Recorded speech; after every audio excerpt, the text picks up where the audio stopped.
શું નામ છે આપનું? હરિભાઈ મોદી, કયું ગામ છે? પોરબંદર. પોરબંદર. અહીંયા કયા માધ્યમથી આપ પધાર્યા છો?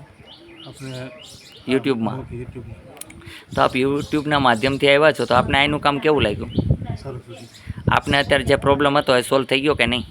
હું કીધું સોલ્વ થઈ ગયો. અત્યારે તમે જોઈ લો, 90-95% હોય તો હું કામ નથી કરતો. મારો નિયમ છે 100% કરી દેવાનું. જોઈ લો.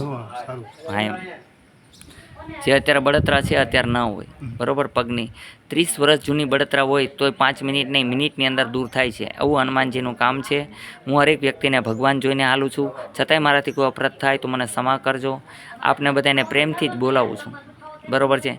અહીં ટોચડું કોઈ વર્તન કરવામાં આવતું નથી. હરેક વ્યક્તિને ભગવાન સમજીને હાલું છું. માનવ સેવા પ્રભુ સેવા છે. મારું એક જ ધ્યેય કે જગત કલ્યાણ મારું કલ્યાણ છે. હું તમારું બધાનું કલ્યાણ કરવા એટલે માગું છું કે કોઈ દુઃખી હોય તો એનું દુઃખ દૂર થાય. બીજી કોઈ ઈચ્છા નથી મને. કોઈ જાતની કોઈ વસ્તુની એવું નથી કે તમારી પાસેથી કાંઈ પડાવી લીધું, કાંઈ પૈસા લીધા તમારી પાસેથી, કાંઈ માગ્યા તમારી પાસેથી, કાંઈ પૈસા માગ્યા? આ જનતા આમ જોઈ શકે છે. જનતાની સામે જ ઇલાજ કરું છું. અહીંયા કોઈ પૈસા લેવામાં આવતા નથી. ફ્રી ઓફ ઇલાજ થાય છે. અહીંયા જે દવા દેવામાં આવે છે અમુક જે બહારની હોય છે, પછી અમે જે દવા વેચાતી લઈએ છીએ, અમે બનાવીએ છીએ, એ દવાના પૈસા ન લઈએ તો દવા ફરીને પાછી નહીં બને, એ માટે લઈએ છીએ.